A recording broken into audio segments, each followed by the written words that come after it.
আজিমপুর গ্রামে বলাই নামে এক ছেলে তার মা চন্দ্রার সাথে বাস করত।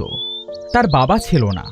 কিছুদিন আগেই তার বাবা মারা গেছে, তাই পরিবারের অবস্থা এখন ভালো ছিল না। তারা না খেয়ে দিন কাটাত। চন্দ্রা ছেলে বলাইকে প্রতিদিন জঙ্গলে কাঠ কাটতে পাঠাতো। কাঠ কেটে যে টাকা পেত তাই দিয়ে তাদের সংসার চলত। নে বাবা যা, একটু দেরি হয়ে গেল। আজকে পান্তা ভাতের সাথে গুড় দিয়েছি, তোর ভালো লাগবে। ঠিক আছে মা, আমি যাচ্ছি তাহলে। বাবা তুই আমাকে মাফ করে দিস, আমি তোকে এত ছোট বয়সে কাঠ কাটতে পাঠাই। না মা, এতে তোমার কোনো দোষ নেই, সবই আমাদের ভাগ্য। তোকে একটা সাইকেল কিনে দিতে পারলেও তুই সেটা চালিয়ে যেতে পারতিস, কিন্তু সেটাও তো ভাগ্যে জুটলো না। মা, তুমি দুঃখ করো না তো, একদিন আমাদেরও সব হবে। আমি চললাম, আমার আবার দেরি হয়ে যাচ্ছে। যা বাবা, সাবধানে যাস, আর সন্ধ্যের মধ্যে বাসায় ফিরে আসিস। কাঠ বিক্রি করে আজ যে টাকা পাবি সেটা দিয়ে হাট থেকে চাল ডাল কিনে আনিস। বলাই তার মায়ের থেকে বিদায় নিয়ে কাঠ কাটবার উদ্দেশ্যে কাঁধে কুড়াল আর ভাতের থালা নিয়ে হেঁটে হেঁটে জঙ্গলের উদ্দেশ্যে রওনা দিল।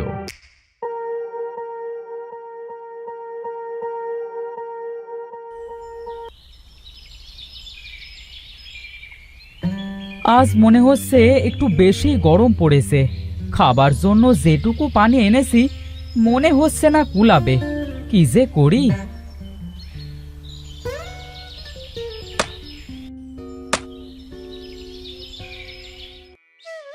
তুমি এত তাড়াতাড়ি আমাদের কেন ছেড়ে চলে গেলে? জানো আমরা কত কষ্টে আছি, কত দুঃখে দিন পার করছি। জানো আমি আমাদের আদরের ছেলেটাকে জঙ্গলে কাঠ কাটতে পাঠাই। সে খুব কষ্ট করে হেঁটে ওই গভীর জঙ্গলে যায় কাঠ কাটতে, আবার সেটা বাজারে নিয়ে বিক্রিও করে। এই কি ভাবি, তুমি এখানে কাঁদছো? তুমি এখনো প্রতিদিন কেন কান্না করো ভাবি? সবাইকে তো একদিন যেতেই হবে। কি আর বলবো বলো, আমার ছেলেটাকে দেখেছো কত কষ্ট করে। ভাগ্যের লেখা কোনোদিনও মোছা যায় না, এটাই তোমাদের ভাগ্যে ছিল ভাবি, যা মেনে নিতেই হবে। তুমি যদি এভাবে কাঁদো তো তোমার ছেলেটা তো আরো বেশি ভেঙে পড়বে। হ্যাঁ তুমি ঠিকই বলেছো, আমি আমি আর কাঁদবো না। এবার আমি শক্ত হব, আমি মেনে নেব সবটা। তিনি আমাদের ছেড়ে চলে গেছেন, তিনি মারা গেছেন। এখানে বেশ রোদ, একটু গভীর জঙ্গলের দিকে যেতে হতো। এখানে কাঠ কাটতে হার্ট ফেল করতে হবে। খুব ক্ষুধা পেয়েছে, কি যে করি। এখনো দুপুরও হলো না, এত তাড়াতাড়ি খেলে সারাদিন কি কাজ করব?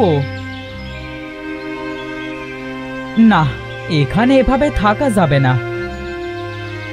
যাই, জঙ্গলের গভীরে গিয়ে ছায়াতে কাঠ কাটি। জঙ্গলের এদিকটায় তীব্র রোদ সহ্য করতে না পারায় বলাই তার জিনিসপাতি সব গুছিয়ে নিয়ে সেখান থেকে জঙ্গলের গভীরে যেতে থাকে। ইস, আমার কাছে যদি একটা যান থাকতো তাহলে কত ভালোই না হতো। আমাকে আর এভাবে কষ্ট করে হেঁটে যেতে হতো না।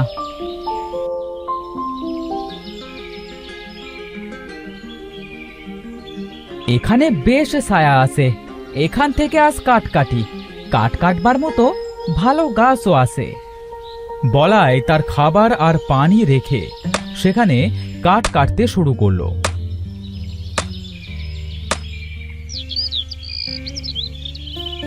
কিছুক্ষণ পর জীর্ণ বস্ত্রের এক অসহায় বৃদ্ধ এসে তার কাছে খাবার চাইল। বাবা, আমি খুব ক্ষুধার্ত, আমাকে কিছু খেতে দেবে? খাবার খাবেন? আপনি এই ঘন জঙ্গলে কি করছেন? এই জঙ্গলই আমার বাস। দাও না বাবা, কিছু খাবার দাও না।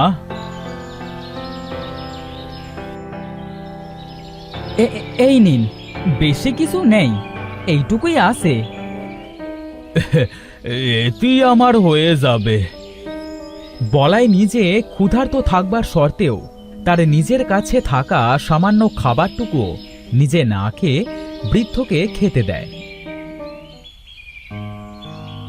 বৃদ্ধ সবটুকু খাবার ও পানি খেয়ে নেয়। তুমি অনেক ভালো বাবা, তোমাকে অনেক ধন্যবাদ। আচ্ছা চাচা, আপনাকেও ধন্যবাদ। আমি তাহলে আসি, আপনিও জঙ্গল থেকে চলে যান। কেন বাবা, আর কাঠ কাটবে না? না চাচা, আমার আজকে একটু তাড়া আছে, কাঠ নিয়ে আবার হাটে যেতে হবে। বলাইয়ের খুব খিদে ছিল, যেহেতু সে বৃদ্ধকে খাবার দিয়ে দিয়েছে, তাই সে কাজ শেষে খাবার খেতে পারবে না। সেই জন্য সে বাড়িতে তাড়াতাড়ি ফিরে আসবার সিদ্ধান্ত নেয়। বলাই কাঠ কাঁধে নিয়ে বাড়ির দিকে ফিরে আসতে থাকে। তখন আবার পেছন থেকে বৃদ্ধ লোকটা ডাক দেয়। দাঁড়াও বাবা, আমার কিছু কথা আছে, শুনে যাও। জি বলুন। তুমি খুব সৎ আর দয়ালু, আমি তোমাকে কিছু দিতে চাই, বলো তুমি কি চাও? আমি কিছুই চাই না, আর আপনি কি বা দেবেন আমাকে? তুমি সেই দেখো না, দিতে পারি কি না। না দাদু, আমার আর কিছুই লাগবে না। আপনার আর কিছু লাগলে বলুন, আমি দেওয়ার চেষ্টা করব। আমি জানি তুমি কি চাও।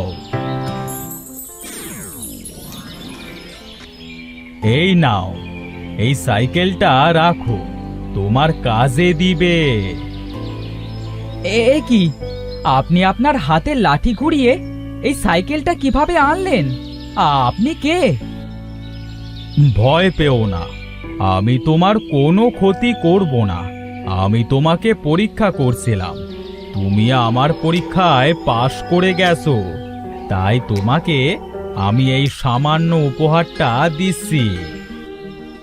আপনি কিভাবে জানলেন যে আমার এখন এই সাইকেলটা খুব দরকার? আমি জানতাম না যে তোমার সাইকেলের দরকার, এটা আমি নিজে থেকেই দিলাম, তোমার অনেক কাজে দিবে। তোমাকে আর কষ্ট করে হেঁটে কাঠ মাথায় করে যাওয়া আসা করা লাগবে না। হ্যাঁ, আপনি অনেক দয়ালু। সৃষ্টিকর্তা আপনার মঙ্গল করুন। আপনি আমার অনেক বড় উপকার করলেন। ঠিক আছে, তুমি যাও তাহলে। বলাই বৃদ্ধের দেওয়া উপহারে খুব খুশি হবে। সে বৃদ্ধকে ধন্যবাদ জানিয়ে সব কাঠ সাইকেলের পেছনে বেঁধে নেবে। এরপরে চলা শুরু করবে, কিন্তু কয়েকটা পাক দিতেই সাইকেলটা উড়তে থাকবে। এ কি, এ কি হচ্ছে? এটা আকাশের দিকে যাচ্ছে কেন? আমাকে উড়িয়ে নিয়ে যাচ্ছে কেন? এটা একটা জাদুর সাইকেল, উড়ন্ত বাইসাইকেল। ভয় পেও না, তুমি যেখানে নামতে চাইবে সেখানেই নামতে পারবে।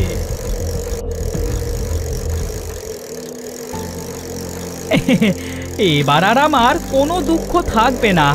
আমি উড়তে উড়তে কাজ করতে আসতে পারবো। আমার কোনো কষ্ট রইল না। এখানেও কিছু কাঠ কেটে রেখেছিলাম, যাই নিচে গিয়ে নিয়ে আসি। সাইকেল, তুমি আমাকে আমার রাখা কাঠগুলোর ওখানে নামাও।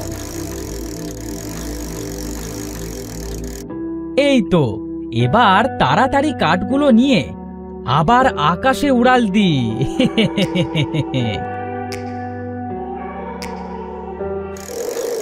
বলাই তার ওই কাঠগুলো সাইকেলে বেঁধে নিয়ে আবার আকাশে উড়াল দেয়। কিছুক্ষণ উড়ে সে তার বাড়িতে পৌঁছায় এবং সেখানে নেমে যায়। তার মা তাকে সাইকেলে উড়ে আসতে দেখে অবাক হয়ে যায়। এ কি বাবা, তুই সাইকেলে করে উড়ে উড়ে আসছিস কিভাবে? আমি কোনো স্বপ্ন দেখছি না তো? না মা, তুমি স্বপ্ন দেখছো না, এটা সত্যি। কিন্তু এই সাইকেলটা কার? এটা তুই কোথায় পেলি? আর এই সাইকেলটা উড়ছেই বা কিভাবে? মা, এটা উড়ন্ত বাইসাইকেল। বলাই তার মাকে সব ঘটনা খুলে বলে। তার মা শুনে অবাক হয়ে যায়। আমি তো এখনো বিশ্বাস করতে পারছি না। আমার মনে হচ্ছে আমি স্বপ্ন দেখছি। তবে সাহায্যের বদলে তোর প্রতিদান নেওয়া উচিত হয়নি। উনি আমাকে জোর করে দিয়েছেন মা, আমি কি করব বলো? তার কাঠগুলো তো বাজারে বিক্রি করতে যাবি, নয়তো আজ কি খাবো? আমার খুব খিদে পেয়েছে। এখন যদি সামান্য পান্তা ভাত আর ঝাল হতো খুব ভালো হতো। বলাই একথা বলবার সাথে সাথে তার সামনে পান্তা ভাত আর ঝাল চলে আসে। সে অবাক হয়ে যায়, বুঝতে পারে উড়ন্ত বাইসাইকেল ওড়বার সাথে সাথে সব চাওয়াও পূরণ করে। মা, আমাদের আর কোনো দুঃখ থাকবে না। এই উড়ন্ত বাইসাইকেল আমাদের সব চাওয়া পাওয়া পূরণ করে দেবে। তুই সত্যি বলছিস?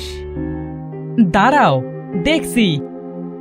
উড়ন্ত বাইসাইকেল, তুমি আমাদের ভাঙা ঘরটাকে ভালো করে দাও আর কিছু ভালো খাবার দাও।